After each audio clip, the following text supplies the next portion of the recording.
반갑습니다. 네, 복된 주일입니다.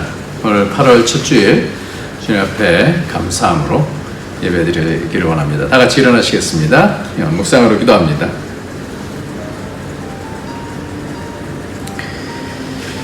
내 은혜가 네게 족하도다. 이는 내 능력이 약한 데서 온전하여 짐이라 하신지라. 그러므로 도리어 크게 기뻐함으로 나의 여러 약한 것들에 대하여 자랑하리니 이는 그리스도의 능력이 내게 머물게 하려 함이라.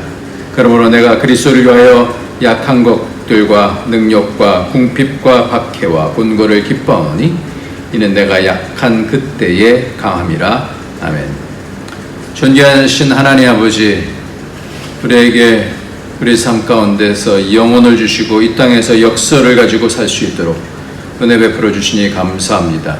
그 어떤 것들도 다 이길 수 있는 이미 우리 주님 이겨주신 그것 붙잡고 앞으로 가고 있사오니 축복하여 주셔서 성령으로 인도하여 주셔서 최후 승리의 그날까지 날마다 전진하며 나갈 수 있도록 축복하여 주옵소서. 예수님의 이름으로 기도합나이다. 아멘.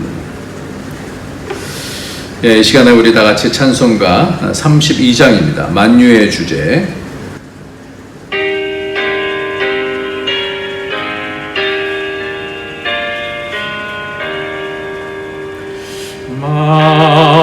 만유의 주제 존귀하신 예수 사람이 되신 하나님 나 사모하여 영원히 섬길 내 영광 되신 주로라. 화려한 동산 무성한 저수모 아름답고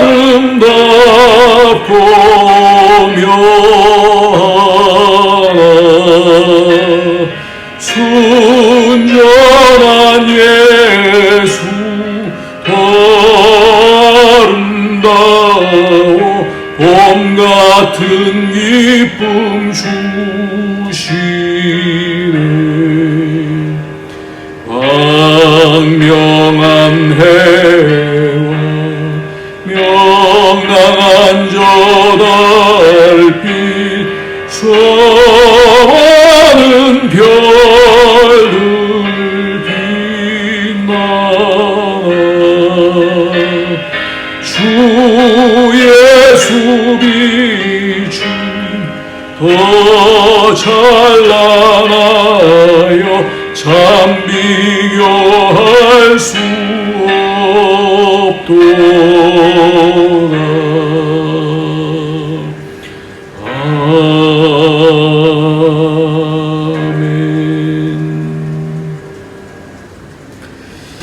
우리 영광스러운 우리 주님은 우리를 위해서 모든 것을 다 주시면서 우리를 사랑해 주셨습니다. 그래서 얻은 것이 우리를 죄 가운데서 죽음 가운데서 자유케 하시고 영원한 영생을 주셨죠. 하나님과 연결되어져서 하나님의 자녀, 하나님의 아들들로 설 수 있도록 그렇게 은혜를 베풀어 주셨습니다. 오늘도 그럼에도 불구하고 그 온전히 주신 그 사랑을 망각하고 우리가 이 땅에서 이 땅 백성으로 내 욕심과 이 땅의 아니만을 위해서 살았던 그 죄악들, 하나님 그래서 그 눈앞에 보이는 것 때문에 소탐되시라는 그런 죄를 하나님 용서해 주시고 오늘도 복음을 통하여 하나님께 나가기를 원하오니 축복하여 주시옵소서. 하나님 오늘도 예수의 피로 우리를 씻어주시고 모두 씻어주시고 교회를 가정을 씻어주셔서 거룩한 그릇이 되어갈 수 있도록 축복해달라고 우리 다같이 통성으로 회개하면서 기도하도록 하겠습니다. 기도하겠습니다.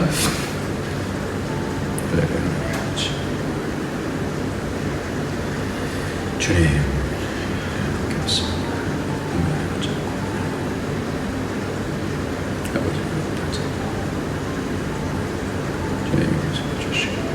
아버지 내 영혼을 주시옵소서. 영광 하나님 주께서 주신 대사 하나님의 일은 더할 수도 더할 수도 하나님 생각할 수도 축복해 주시고 주님 축복하여 주옵소서.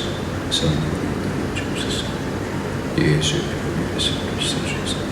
영심이 세워주시옵소서. 하나님 아버지, 오늘도 주 앞으로 나갑니다. 주님, 연약한 것들이 너무 많습니다. 하나님께서 주신 것은 너무나 큰데 그 크신 보혈의 능력을 통하여 오늘도 깨끗이 씻음을 받아서 영원한 생명, 하나님 가까이 가는, 하나님과 연결되어지는 그런 복이 있기를 원하오니 하나님, 망각했던 죄악들, 세상의 욕심 가운데서 살았던 죄악들 용서하여 주시고 오늘도 그 자유함 가운데 하나님 성령으로 인도함 받을 수 있는 그런 시간이 될 수 있도록 정결케 인도하여 주옵소서. 예수님의 이름으로 기도합니다. 아멘. 예, 오늘은 우리 하나님 말씀 보도록 하겠습니다. 하나님 말씀은 누가복음입니다. 누가복음 9장 43절부터 48절까지 말씀입니다. 누가복음 9장 43절부터 48절까지 말씀입니다. 같이 한번 읽도록 하겠습니다. 시작. 사람들이 다 하나님의 위엄에 놀라니라. 그들이 다 그 행하시는 모든 일을 놀랍게 여길세 예수께서 제자들에게 이르시되 이 말을 너희 귀에 담아두라. 인자가 장차 사람들의 손에 넘겨지리라 하시되 그들이 이 말씀을 알지 못하니 이는 그들로 깨닫지 못하게 숨긴 바 되었습니다. 또 그들이 이 말씀을 묻기도 두려워하더라. 제자 중에 누가 크냐 하는 변론이 일어나니 예수께서 그 마음에 변론하는 것을 아시고 어린아이 하나를 데려다가 자기 곁에 세우시고 그들에게 이르시되 누구든지 내 이름으로 이런 어린아이를 영접하면 곧 나를 영접함이요 또 누구든지 나를 영접하면 곧 나를 보내신 이를 영접함이라. 너희 모든 사람 중에 가장 작은 그가 큰 자니라. 아멘. 오늘은 누가 큰 자인가, 믿음의 균형감에 대한 그런 말씀을 같이 나누도록 하겠습니다.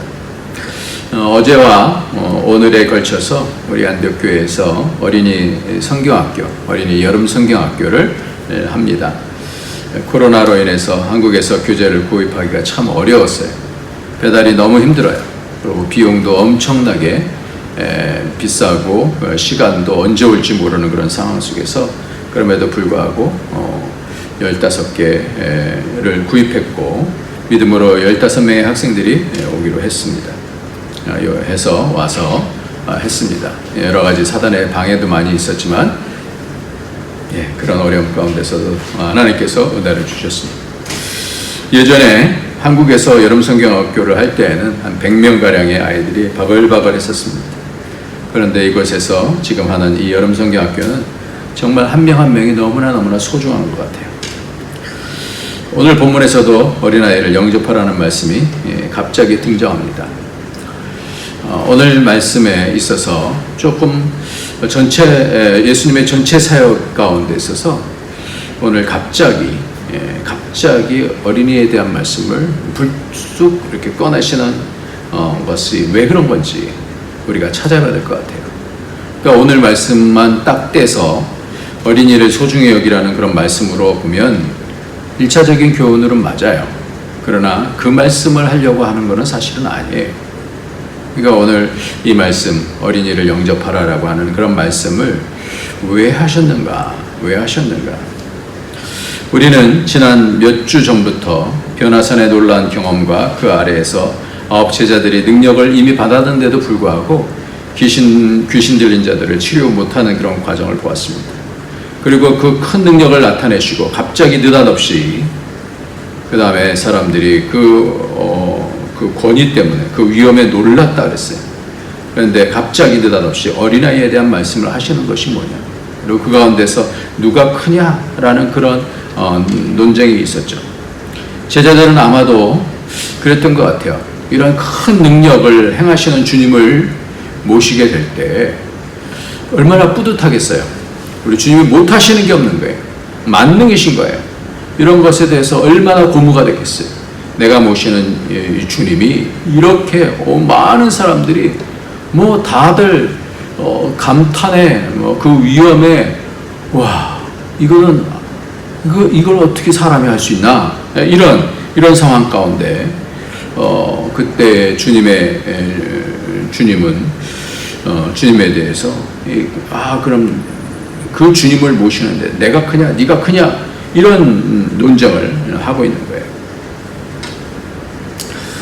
그때에 주님께서 누가 크냐라고 하는 그런 기준을 오늘 말씀을 해주신다는 겁니다. 여러분들 여기서 크다라는 것은 물건에 크다는 것을 비교해 보면 되지만 물건이 크다는 것이 지금 제자들로서는 누가 크냐라는 것은 키가 큰 것에 대한 질문이 아니잖아요. 성경에서 크냐라는 질문은 더 위대한가라는 거예요. 누가 더 위대한가? 누가 더 위대한가? 이 말씀을 하고 있어요. 마태복음 18장 1절서부터 보면 똑같은 말씀인데요. 그때 제자들이 예수께 나와 이르되 천국에서는 누가 크니까? 예수께서 한 어린아이를 불러 그들 가운데 세우시고 이르시되 진실로 너희에게 이르노니 너희가 돌이켜 어린아이들과 같이 되지 않으면 결단코 천국에 들어가지 못하리라. 그러므로 누구든지 이 어린아이와 같이 자기를 낮추는 사람이 천국에서 큰 자니라. 또 누구든지 내 이름으로 이런 어린아이 하나를 영접하면 곧 나를 영접함이 누구든지 나를 믿는 이 작은 자 하나를 실족하게 하면 차라리 연자맷돌이 그 목에 달려서 깊은 바다에 빠뜨려지는 것이 나으리라 그랬어요. 그리고 마태복음 23장 11절, 12절에서도 너희 중에 큰 자는 너희를 섬기는 자가 되어야 하리라. 누구든지 자기를 높이는 자는 낮아지고 누구든지 자기를 낮추는 자는 높아지리라 이렇게 말씀하셔요. 그러니까 왜 이 말씀을 하시냐 말이에요. 보통 세상의 원리는 애들은 가라 그래서 반쪽으로 이렇게 생각하는데 예수님께서는 이 어린아이들을 사랑하셨다. 이것으로 끝나는 것이 아니다. 좀 더 높은 지위에 있는 사람과 상대하는 것이 되면 우리는 우쭐해지고 그러지 않습니까? 주님과 함께 우주적인 주님과 함께 사역하는 것으로 그들은 이미 마음이 커졌어요. 와, 내가 이 주님을 모시고 있어. 그러니까 점점 그런 거 아니에요? 그 교회들 보면 그래요. 우리 목사님이 막 바깥에서 막 유명해졌어요. 그러면 괜히 막 목에 힘이 들어가는 거예요. 큰 교회 목사님 그래서 어디 가서 뭐 이렇게 했어요. 막 힘이 들어가는 거예요. 마음이 커지는 거예요. 전에 보니까 나란 일을 하는 사람들도 어떤 그분이 장로님이라는데 국정원장이 아프가니스탄의 일들을 이야기하면서 이렇게 자기를 자랑하는 그런 모습을 봤어요. 마치 그 수준이 되는 것 같은 착각을 하게 됩니다. 그러니까 그 수준으로 내가 가는 것처럼 이렇게 생각을 하는 거예요. 그래서 막 뿌듯한 거예요. 이번에 주님께서 제자 훈련하시는 과목은 매우 중요한 과목입니다. 지금 그러한 상황 가운데 있는 거예요. 제자들이 예수님께서 여러 가지 이적들을 행하시고 말씀을 전하시고 그러면서 또 그런 영적인 그런 환상을 그 환상 가운데서 그걸 보는 거죠. 목격을 한 거죠. 그런데 주님께서 그렇게 고무되어 있는 제자들에게 뭔가를 분명히 가르쳐주고 싶으신 게 있는 거예요.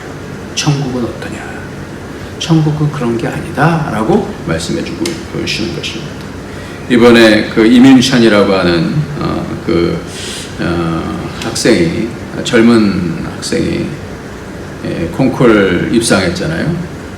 근데 그렇게 감동하게 한 이유가 뭘까? 생각이 많이 들어요. 저는 콩쿨에 입상해도 여전히 저는 피아노를 연습해야 됩니다. 저는 음악을 사랑합니다.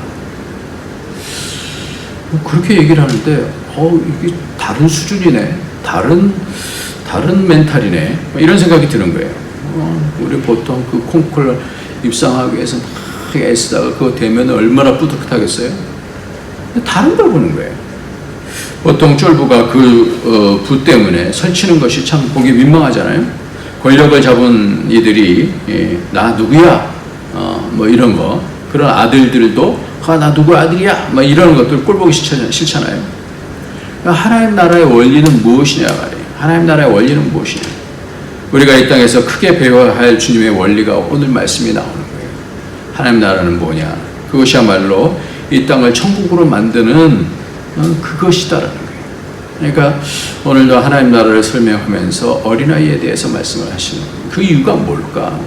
이게 높아져 있는 그 제자들, 누가 크냐라고 말하는 그 제자들, 그 영광 가운데서 보면서 너무나 고무되어져 있는 그 제자들 앞에서 예수님께서 말씀하시는 거예요. 누가 크냐라고 그렇게 싸울 때 어린아이를 데리고 오셔서 이 어린아이를 영접하라 이렇게 말씀하시는 거예요. 주님은 하늘의 능력을 드러내시고 그 다음에 뭘 말씀하시냐면 십자가에 대한 말씀하시는 거예요. 오늘 그것이죠. 43절 말씀에 사람들이 다 하나님의 위엄에 놀라니라. 그러니까 그들이 다 그 행하시는 모든 일을 놀랍게 이르시되 예수께서 제자들에게 이르시되 44절이니까 이 말을 너희의 귀에 담아두라. 인자가 장차 사람들의 손에 넘겨지리라. 그러니까 주님은 꼭 이렇게 초치시는 얘기를 많이 해요. 뭔가 이렇게 잘 돼갖고, 브라보! 뭐 그러면서 그 샴페인 터뜨리고, 우리 주님 정말 멋있습니다. 막 이러면서 막 그렇게 할 때마다 주님은 늘 초를 치시는 거예요. 오병이어 때도 초를 치시잖아요. 나를 먹어라. 이게 무슨 말이야? 사람들 다 떠나가는 거 아니에요? 그때 사람들이 그 임금으로 이렇게 추대할 때 따라가면 얼마나 좋아요? 근데 또 초를 치시는 거예요. 영광을 보이시고 나셔서 또 초를 치시는 내용이 바로 오늘 말씀에 나오는 얘기예요. 그렇잖아요? 44절에 이 말을 너희 귀에 잘 담아둬라. 인자가 장차 사람들의 손에 넘겨지리라. 이렇게 말씀하는 거예요. 십자가 사건을 말씀. 그러니까 주님은 이런 균형감을 늘 잃지 않으신 거예요. 하늘의 능력, 이 세상에서 볼 수 없는 그런 능력을 말씀하시고 그 가운데서 십자가 사건을 말씀하시는 거예요. 이게 균형감이에요. 베드로도 그 많은 물고기를 잡고 밤새도록 수고했는데 잡고 그 가운데서 다 2배에 가득 차게 됐을 때 주여 나를 떠나소서 나는 죄인입니다. 이런 알 수 없는 그런 얘기를 하잖아요. 그 영적인 그런 뭔가의 이 균형감을 잡는 거예요. 세상에서 할렐루야 감사합니다 대박났습니다 이렇게 하지 않고 주여 나를 떠나소서 자기의 영적인 그런 상태를 이분이 하나님이시군요. 그 하나님 앞에서 내가 지금 뭘 하는 건가? 그러니까 자기의 인식을 보는 거예요. 예수님께서도 하늘의 능력을 나타내시고 그 하늘의 능력을 보이시기 위한 당신의 사명을 또다시 말씀하는 거예요. 사람들의 듣기에는 초치는 얘기예요. 십자가 사건을 말씀하는 거예요. 인자가 사람들의 손에 넘겨지리라. 주님의 능력으로 모두 물리칠 수 있지만 주님은 그 나라를 위해서 겸손히 주님의 뜻을 따르시는 겁니다. 주님께서 늘 그런 권능을 행하시고 꼭 견지하시는 것이 바로 이 죽으심이에요. 이제 사흘 만에 죽으시고 고난과 십자가 가운데서 죽으시고 사흘 만에 다시 살아날 것이다. 항상 그런 얘기를 하셔요. 능력이 없어서가 아니라 그때마다 영광이 드러날 때마다 그 영광은 무엇 다음에 있느냐, 무엇 다음에 있느냐. 선하신 아버지의 뜻을 따라서 순종하고 났을 때 그 영광이 있다라는 것을 늘 이렇게 균형감을 보시는 거예요. 그래서 이 땅과 천국에 대한 부분들을 계속해서 같이 견지하면서 이 땅의 여러 가지 고난들이 그 영광 가운데 늘 그것이 필요한 그런 균형감을 말씀해 주고 있는 겁니다. 그러니까 45절 말씀에 이렇게 가르치시는데도 불구하고 한번 같이 한번 읽도록 하겠습니다. 45절 그들이 이 말씀을 알지 못하니 이는 그들로 깨닫지 못하게 숨긴 바 되었으며 알 수 있는 수준이 안 되는 거예요. 그냥 내가 기쁘면 할렐루야 이 정도밖에 안 되는 신앙이에요. 그냥 예수님 따라다니면서 예수 그러니까 자기 신앙은 그렇게 안 되는데도 불구하고 큰 교회 다니게 되면 우쭐하는 그런 경우들 참 많이 봐요. 그게 왜 그래요? 이게 뭐예요? 숨겨 있는 거예요. 그러니까 이상한 말씀 하시니까 왜 그런 말씀 하시나? 그러면서 또 그들은 이 말씀을 묻기도 두려워했다 그랬어요. 도대체 무슨 말이야? 그걸 물어보려니까 뭐 손에 잡힌다, 사람들의 손에 잡혀간다. 이게 무슨 말이야 도대체? 근데 예수님께서 이것을 꼭 가르쳐 주셨으면 좋겠어요. 이 제자훈련 과목 가운데서 이게 없으면 능력 나타날 때는 그러다가 어떻게 해요? 여러 가지 좀 어려움이 생겨지면 불이 푹 죽어갖고 세상에서 아주 실패한 그런 사람처럼 드러나는 거 아니에요?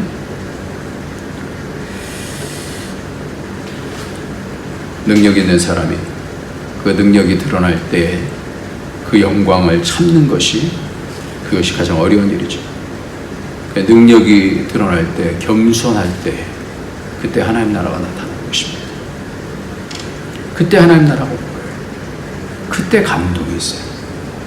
예수전도단을, YM을 예수전도단이라고 해서 한국에 창설하신 데이빗 로스 목사님이라는 분이 있는데, 그분 보면 참 그런 감동이 있어요. 참 겸손하셔요. 영적인 능력이 있어서 겸손하시는, 참 감동이 돼요. 전에 터키에 갈 때 시니어 선생님들과 같이 갔는데, 그때 같이 가면서 며칠을 같이 이렇게 지나는데 얼마나 겸손하신지 몰라요. 그러니까 우리가 감동이 되는 건 뭐냐면, 태권도 구단이 깡패를 맞아서 두들겨 팼다, 이런 게 감동이 되는 게 아니라 동네 깡패에서 맞았다라는 거예요. 발 한 번 쓰면 뼈가 부러져 죽는데 참는 거예요. 큰 자는 어린아이에 대한 적은 자에 대한 어린아이에 대한 적은 자에 대한 소중함을 잃어버리지 않는 거예요. 그러니까 영광이 도취가 되어져서 사람들 아나무인이 되어지는 거예요. 그렇게 교만하게 되는 거, 그것보다 더 어리석은 것은 없는 거예요. 하나님 나라는 그때 오지 않아요. 우리가 그런 모습들을 보면 그때 이 사람의 수준을 평가할 수가 있는 거예요. 지난번 언급했듯이 이찬수 목사님이 큰 교회 가서 선포했듯이, 참 그게 의미하는 바가 저는 굉장히 크다라고 생각해요. 얼마나 도취되어 있는지 몰라요. 정말 많은 목사님들이 조금 뭐가 이렇게 잘 되면 거기에 이렇게 다 도취되어 있는 거예요. 하나님이 함께 하시지 않으면 50년 후에 이 장소가 어떻게 될지 어떻게 아십니까? 술집이 될지 어떻게 아십니까? 이 균형감. 그러니까 이게 가장 중요한 거예요. 사람들이 많아지고 부흥할 때, 어떡하지? 이 밸런스, 그 유연함, 그거를 보면 이 사람의 수준이 어떤 줄 알아요. 그러니까 예수님의 제자들이 지금 영광에 대한 부분, 능력에 대한 부분들을 많이 지금 배웠잖아요. 그래서 그 영광도 보여주시고, 귀신을 쫓아내는 능력도 주시고, 병 고치는 능력도 주시고 그래요. 그런데 이제 정말 배워야 될 것은 뭐냐면, 그것을 통하여서 그 모든 영광들을 겸손으로 받들 수 있는, 그게 필요하다는 거예요. 그때 천국이, 저는 그래서 신앙이 얼마나 감사한지 몰라요. 천국이 만약에 그냥 엄청난 파워를 갖고 막 헌신하고 그러면 감당이 안 되잖아요. 근데 천국은 누가 들어가요? 심령이 가난한 자가 들어가는 거죠. 거듭난 자가 들어가는 거잖아요. 천국이 너무 좋아요. 천국은 심령이 가난한 자에게 주어지고, 그냥 역설이잖아요. 만일 천국이 자랑하는 곳이라고 한다면, 능력만 최고인 곳이라고 한다면 얼마나 삭막하겠어요.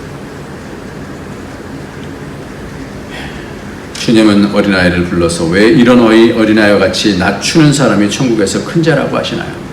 그리고 겸손하게 섬기는 자가 큰 자라고 이렇게 말씀하시나요? 뭐가 크다라는 거예요? 정말 큰 자는 모든 능력 가운데 있어서 그때에 겸손하게 하나님을 받들 수 있는 자, 자기를 낮추는 자가 큰 자다, 이렇게 말씀합니다. 고린도후서 12장에 있는 말씀을 좀 전에 제가 읽었습니다. 그 말씀을 보면, 그것을 이제 세 번역으로 이렇게 보면 이렇게 되어 있어요.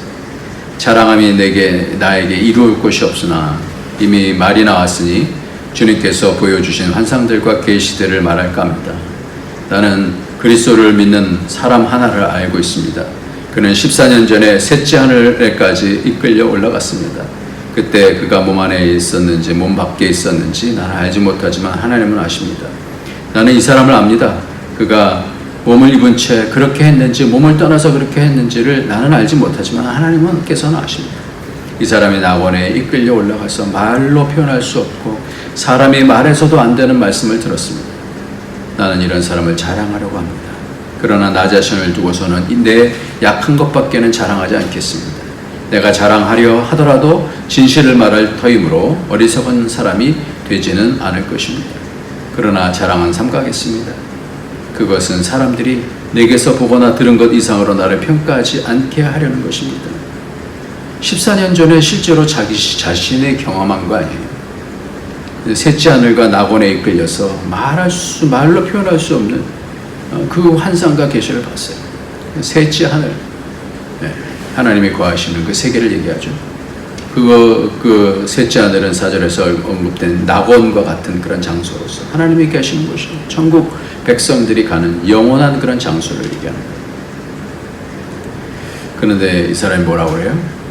마치 자기 일과는 상관없는 자처럼 제3자로 어떤 사람 한 명이 일인 것처럼 담담하게 그렇게 진술하고 있어요. 바울은 신비한 체험을 많이 했지만 그것을 언급하는 것이 무익하기에 자신의 약함을 자랑하겠다라고 그렇게 강조하고 있는 거예요. 내 은혜가 내게 족하다. 내 능력은 약한 데서 온전하게 된다.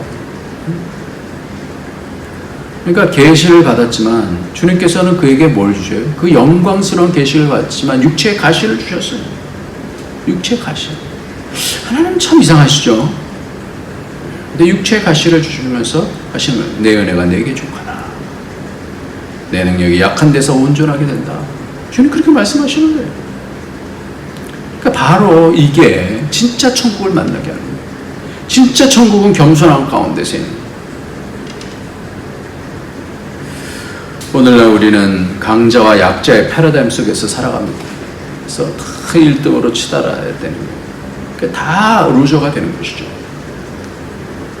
스스로 강자로 여기며 약자를 억압하고 깔보고 교만하게 처신하고 또는 스스로 약자라고 생각하면서 열등감에 빠져서 살아갑니다. 이런 삶을 살아가지 않으려면 나의 약함을 주님 앞에 올려드리며 오히려 그 약함을 기뻐하며 자랑하며 하나님 주께서 역사하십니다. 하나님 저는 연약한 자입니다. 하나님의 은혜로 덮어주시지 않으신다면 저는 아무것도 할 수 없습니다. 이렇게 고백하고 나갈 때 하나님은 그분의 능력으로 우리를 채워주시는 거예요. 그 세상이 채우는 게 아니에요. 내 능력은 나의 능력이 아니라 위로부터는 하나님의 능력입니다. 그래서 모든 것이 은혜입니다. 이렇게 고백하는 거예요. 자유해지는 거예요. 그때 천국이 오는 거예요. 우리의 연약함이 건강이나 장애나 재정이나 관계나 이런 것들과 상관이 없이 하나님은 그 연약한 가운데서 우리를 온전하게 하시고 그 연약한 사람들은 그 나름대로의 그 가운데서 하나님께 영광을 돌립니다. 예.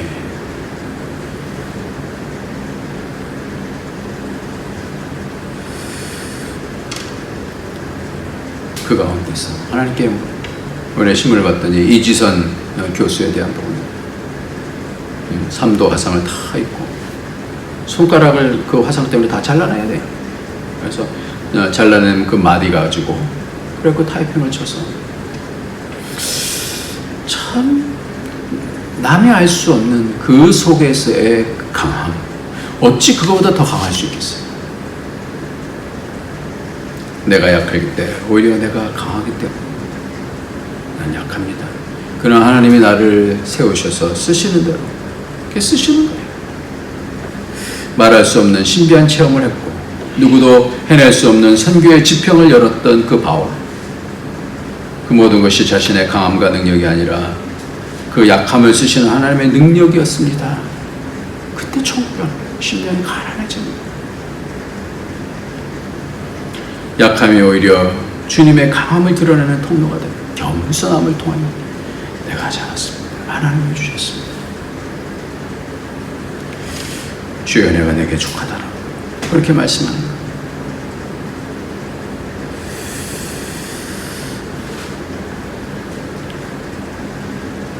우리는 그 미국의 작가였던 샘 레벤손이라고 하는 시인이 있는데요. Time Tested Beauty Tips라고 하는 시간이 알려주는 아름다움의 비결이라고 하는 제목의 시입니다.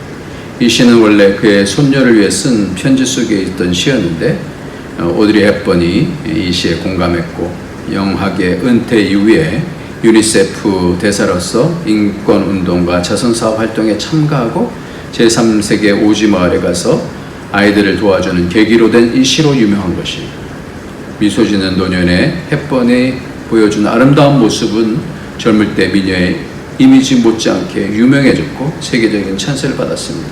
그 시가 이렇게 됐어요. 한국어로 하면 이렇게 됩니다. 아름다운 입술을 가지고 싶으면 친절한 말을 하십시오. 사랑스러운 눈을 가지고 싶으면 사람들에게 좋은 점을 보십시오. 날씬한 몸매를 갖고 싶으면 당신의 음식을 배고픈 사람과 나누십시오. 아름다운 머리카락을 갖고 싶으면 하루에 한 번 어린이가 손가락으로 당신의 머리카락을 다 쓰다듬게 하십시오. 아름다운 자세를 갖고 싶으면 결코 당신 혼자 걷고 있지 않음을 명심하십시오. 누구도 버려져서는 안 됨을 기억하십시오. 당신의 도움을 줄 손이 필요하다면 당신의 팔끝에 있는 손을 쓰면 됩니다. 또 당신이 나이가 들면 손이 2개라는 사실을 발견할 것입니다. 한 손은 당신을 위해서, 다른 한 손은 다른 사람을 돕는 손이라는 사실. 그러니까 이 주님께서 이 능력과 권세의 그런 상황 가운데서 꼭 가르쳐주고 싶으셨던 것이 뭐냐면 겸손함이에요. 하나님의 능력 안에 있는 것, 그 손 안에 있는 것이다라는 것. 하나님의 행하시는 것은 영원할 것이다. 더할 수도 없고 더할 수도 없나니, 전도서에 있는 그런 말씀. 마태복음 11장 29절에 나는 마음이 온유하고 겸손하니 나의 멍에를 메고 내게 배우라. 그리하면 너희 마음이 쉼을 얻으리니. 교만해지면 쉼을 얻지 못해요. 근데 겸손해지면 쉼을 얻어요. 내게 배우라. 이는 내 멍에는 쉽고 내 짐은 가벼움이라 하시니라. 제자들은 모든 능력도 중요하지만 그 능력이 참된 것이 되기 위해서는 겸손한 거예요. 그 능력이 어디로부터 오는가라는 것을 밝혀야 되는 거거든요. 그 출처가 어딘가라는 것을 밝혀야 되는 거예요. 그래서 큰 자라는 단어가 메이존이라고 하는 그런데, 메이존, 더 많은, 더 위대한, 이게 뭐냐? 하나님이 주시는 거예요. 사람에게서 오는 것이 아니에요. 그래서 히브리서 9장 11절 말씀에서도 그리스도께서는 장래 좋은 일의 대제사장을 오사 손으로 짓지 아니한 것, 곧 이 창조에 속하지 않은 더 크고, 이게 메이존이에요. 더 크고 온전한 장막으로 말미암아. 하나님께 이 땅에 있는 창조에 속하지 않은, 우리가 막 애를 쓴다고 해서 그게 아니라 실제로는 뭘 만든, 그 일에 동참하게 하시는 거라는 거예요. 히브리서 11장 24절부터 믿음으로 모세는 장성하여 바로의 공주 아들이라 칭함받기를 거절하고 도리어 하나님의 백성과 함께 고난을 받기를 잠시 죄악의 낙을 누리는 것보다 더 좋아하고 그리스도를 위하여 받는 수모를 애굽의 모든 보화보다 더 큰 재물로 여겼으니, 더 큰 재물, 더 크다 그랬어. 더 큰, 그러니까 애굽의 모든 보화보다 더 큰 게 보여주는 하나님의 그 은혜. 세상의 것들하고 비교할 수가 없는 것을 보니까 그것이 감동이 되잖아요. 그게 믿음이다라는 거예요. 이는 상 주신 힘을 바라봅니다. 말씀을 마치겠습니다. 볼티모어의 한 대학에서 빈민가 어린이 200여 명을 대상으로 다양한 조사를 했습니다. 교수의 지시에 따라 어린이들을 조사한 연구원들이 평가를 요약하면 다음과 같았습니다. 이 아이들이 성공할 희망은 전혀 없다. 단 한 명의 이해도 없을 것 같다. 그로부터 25년이 지난 뒤 다른 대학의 한 교수가 우연히 이 보고서를 발견하고는 정말 아이들의 암울한 인생을 살고 있는지 조사했어요. 그 결과 연락이 닿지 아니하는 20명을 제외하고는 모두 중상층 이상의 삶을 살고 있었습니다. 교수는 사람들을 찾아가 보고서에 대한 내용을 설명하며 살아온 삶을 조사했는데 모든 사람이 한결같이 한 여자 선생님 덕분에 나쁜 길에 빠지지 않고 잘 살 수 있었습니다 라고 대답했어요. 수소문 끝에 주인공을 만난 교수는 이미 실패한 것이나 다름없는 아이들을 변화시킨 교육법에 대해서 물었습니다. 선생님은 미소를 띠며 비결을 말해줬습니다. 저는 최신 교육법이나 논문은 잘 모릅니다. 그러나 아이들을 변화시키는 것은 아주 쉬운 일이었습니다. 저는 그 아이들을 모두 사랑했거든요.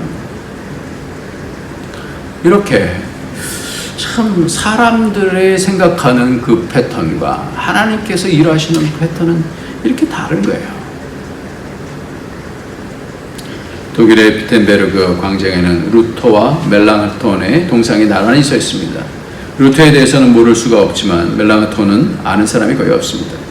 멜랑흐톤은 대학에서 만난 루터가 주장했던 종교개혁의 필요성을 느끼고 모든 재능을 총동원해서 루터를 도와 종교개혁에 중요한 역할을 담당했습니다.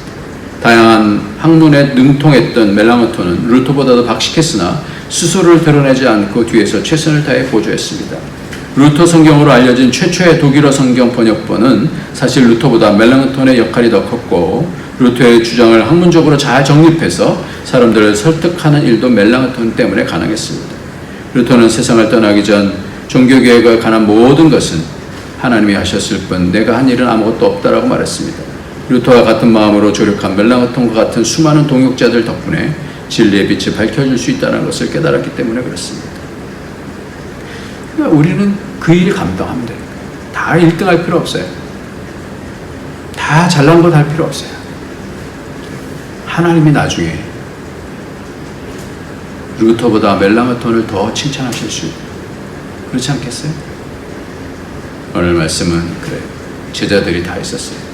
제자들의 능력 많은 수제자 다 이렇게 말하는 것 그보다 더 중요한 것이 뭐냐? 하나님께서는 사도 바울을 택하셔서 그 겸손하게 나는 죄인 중에 괴수입니다. 나는 성도보다 지극히 적은 자입니다. 그런 겸손한 가운데서 그를 얼마나 영광스럽게 쓰셨어요. 오늘도 우리에게 주어지는 많은 것들이 있지만 그 모든 것이 은혜인 줄 알고 그 가운데서 주님께 감사하며 승리하는 저와 여러분이 되시길 예수님의 이름으로 축원합니다. 기도하겠습니다. 할렐루야. 하나님 아버지 감사합니다.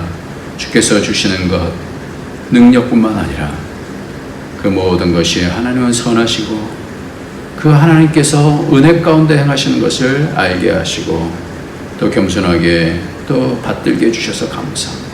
하나님 아버지 늘 부족하고 교만하기 쉽고 하나님 아버지 자랑하고 싶은 그런 마음이 굴뚝처럼 일어나는 부족하지만 그런 종들이지만 하나님 불쌍히 여겨주셔서 오늘도 하나님의 은혜를 참 그 영광을 겸손 가운데서 받들어낼 수 있는 그런 복이 있도록 우리의 믿음을 축복하여 주시옵소서.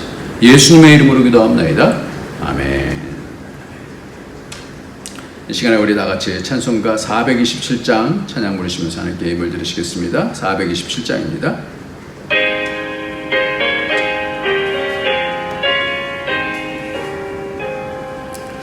마음 가난한 사람 복이 있나니 천국이 그들의 것이미요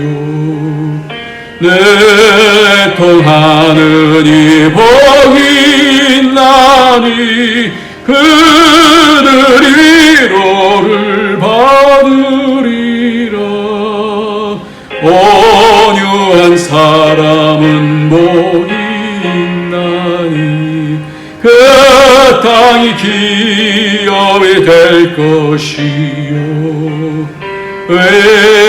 외사모하는 이 복이 있나니 그들이 배부를 것이로다 긍휼히 여기면 복이 있나니 긍휼히 여김을 받으리라 마음 정결한 사람 복이 있나니 그들이 하나님 볼 것이라 화평케 하는 이 복이 있나니 그들이 하나님 아들이요 핍박을 받는 이 복이 있나니 천국이 그들의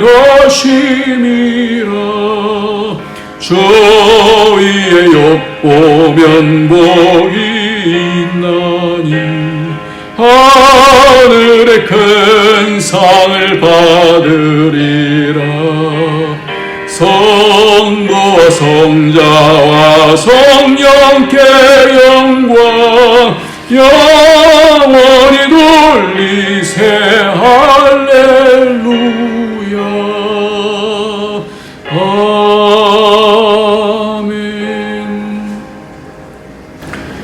하나님 감사합니다. 이 땅에서 어떤 상황을 만나든지 하나님이 우리 아버지가 되어주시고 그 은혜 가운데서 우리를 훈련시키시며 하나님이 이 땅에서 영광을 받든지 또는 어떤 또 어려움이 있든지 할 것 없이 모두 다 주의 행하시는 그 영원한 일에 동참하는 그런 과정이 되게 해주시니 감사합니다. 하나님 늘 감사하며 하나님께 어떤 상황 속에서 늘 기뻐하고 쉬멀고 기도하고 범사에 감사하시는 하나님의 뜻을 이루는 귀한 가정들 되어줄 수 있도록 축복하여 주옵소서.